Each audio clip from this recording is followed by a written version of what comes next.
marching on to the semi-final. More on the draw in just a minute as we welcome in Frank Leboeuf about this game. We also have Jan Agerfjordhoff as well. So let me start with you, Jan. That turned out to be quite the dramatic game in the end with a lot of goalkeeping errors. Yes, and I'm just wondering what kind of metaphor I should use. I mean, there's Christmas time, they give presents away, or is this the worst in total, two goalkeepers? Maybe this is the worst keeper performance I've ever seen in my life.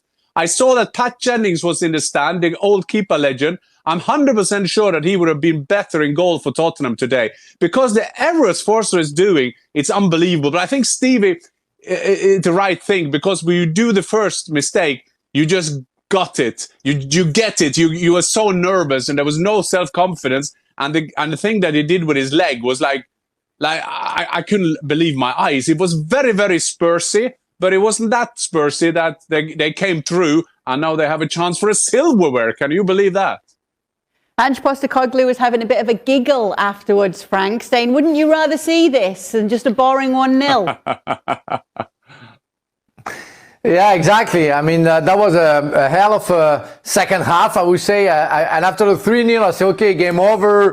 We can almost switch off the TV. But I forgot that I was watching an English game and everything can happen. And that was absolutely crazy. And I didn't expect that. That was quite awful. I don't know why also the Spurs defenders, they tried to give the ball to Forster after, when you know that your goalkeeper is not in the best mood, I would say, in that way, in that matter. And I saw also there was a goal kick at a certain point, and they tried to play from the back again.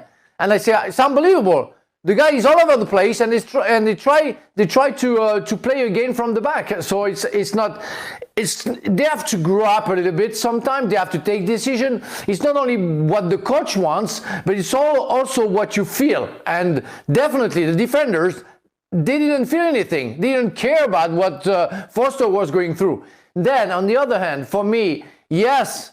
There was a foul on the Manchester United goalkeeper. Yeah, I agree with Stevie. Yes, the goalkeeper should be stronger, but it's not a rule. The rule is the goalkeeper is in the air. Hold on. When the goalkeeper is in the air, you cannot touch the goalkeeper. That's the rule. And don't tell me it's English football. No, it's a rule everywhere in the world. When the goalkeeper is in the air, you cannot touch, especially his arms. And it's what happened with Bergwall. I think he made a foul. Wait a second, Jan, we're going to just hold that because we do want to go back to that moment, because I know that a few of you are going to disagree on that. We want to get to that. I just want to get Stevie's thoughts, because the funny thing is, watching it with Stevie, is he started off sitting down, really cheerily in his suit, and by the end of that game, he stood on his feet. He couldn't even sit down watching it. Well, I couldn't believe what I was watching. Listen, it's entertaining, there's no question. And would you rather watch a 0-0 or a 1-0, as Ange said? Of course you wouldn't. But from a football point of view, oh my goodness, where do you start? Do you talk about United? Do you talk about Spurs? Do you talk about the goalkeepers? I mean... Well, what's your overriding takeaway? I'll tell you what I want to talk about is when Spurs were at 3-2, they took off Maddison and put Bergwall in the middle to sit. And from there, they absolutely looked as though they had no idea what to do in terms of defending. Bergwall was making runs in behind when he's brought on to try and solidify things. Nobody's talking to him. He's only a kid. Nobody's telling him to hold the position. And as a unit, Spurs had no idea how to defend. It was absolutely alien to them. And so we've been talking since Ange got here about having a plan B. And yet again, in this game, when you're 3-2 up and you have to be solid, they had no idea. They had no plan B. And that's why, when Frank's talking about they kept passing it out from the back still, that's because they only have one way of playing. And they really do only have one thing, and one idea, and one thought, and this is what we're going to do. And then when it doesn't work, it's almost like Ange is going, you know what, we'll take our chances. That's no way to go, really, to be safe and to go and win games. Because I know, when going back to the goalkeepers, another thing you said was that the goals had come for the sides, but it wasn't really even their good work that had earned them the goals. Listen, Man United have scored 5 goals in the last 2 games. and there's only one of them been down to them, and that was Johnny Evans. The other 4 have been gifts, as Jan was saying at Christmas. So, yeah. I mean, Man United, they've scored 3 goals. They've scored 3 goals, but really? Have they scored 3 goals? Frank, and then we'll go to you, Jan. For Tottenham, sorry, Stevie, what do you think about the fact that, imagine at your time, your goalkeeper would have made one first mistake. Don't you think that any of the leaders should have come to see him and to start to, make sure that he goes back to the game and he's not lost and he can feel the support of his teammate? I saw Roberts, who didn't care about the fact that goalkeeper made a mistake. The captain's son didn't go to see the keeper. I would have gone to see the keeper. Say, my man, that's okay. We're 3-1. That's okay. Go back to the game. You made one mistake, but it's okay. We're with you. We're going to deal with you. I didn't feel anything of that. That's very strange for me. And I see... I see many times of that in every teams where I can feel that the goalkeeper or defender makes a mistake, nobody cares. I think that is a fair point, Frank, and you sometimes miss that when people do a mistake, like the goalkeeper is doing that. But I'm a bit other, because the Diallo goal, there is a back pass to the goalkeeper to give him a bit self-confidence. There's a 40-yard pass. He got more, he got unbelievable time, and he had the time then to restrain or get his self-confidence back.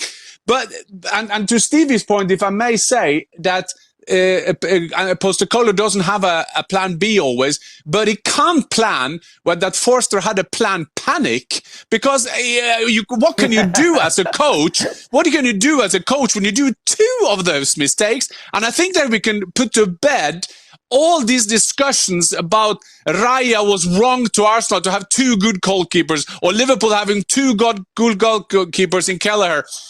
Look what's going on. Can you imagine if the goalkeepers in clubs won't have a second goalkeeper? They could be relegated. I mean, this is just amazing to have a look at, that in one position on the pitch you couldn't have 2 good. You always have to have a weaker one. But, Frank's talking about game management. And that's the game management on the field is to do with the experienced players. They're the ones who straight away should be saying to everybody, right, for the next 10 minutes, 15 minutes, whatever it is, keep the ball away from the goalkeeper, let him get settled again. The last thing Fraser Forster wants is a pass to him 2 seconds after he's already made such a blunder. I was talking about the fog. I'll tell you what, you're just doubling down. So you keep the ball away from the guy. But at this level of football, that shouldn't be that difficult to work out. But as I said, it's again another look at Spurs of how they actually don't have any clue how to go about it other than the way they do.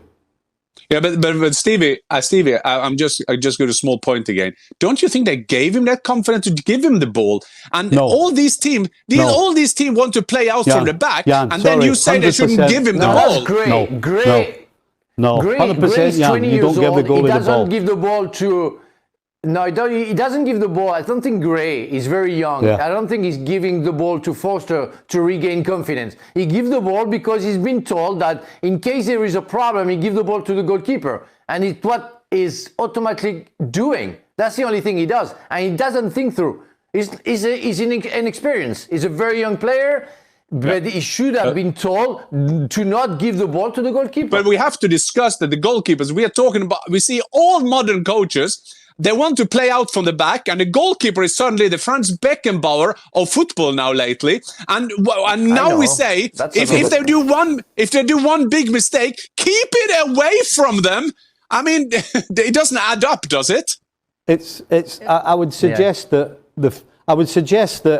that is the perfect scenario, that all the teams in the Premier League or the top teams have 2 fantastic goalkeepers. That isn't possible. It's not always possible. Liverpool have been lucky with Kelleher that he's come through. Then they've signed the guy who's coming next week, Kashvili. Kashvili. So I think that is more to do with it's just so happened that there's 2 or 3 teams that have got 2 proper goalkeepers. Not everybody can do that. They just can't do it. Why? right. Well, because number one, if you're a decent goalkeeper, you aren't going to go to Tottenham when they've got the number one goalkeeper, and you know you're going to sit on the bench, unless you're a young guy who's coming through. What's the difference on the pitch? Otherwise, you're not going.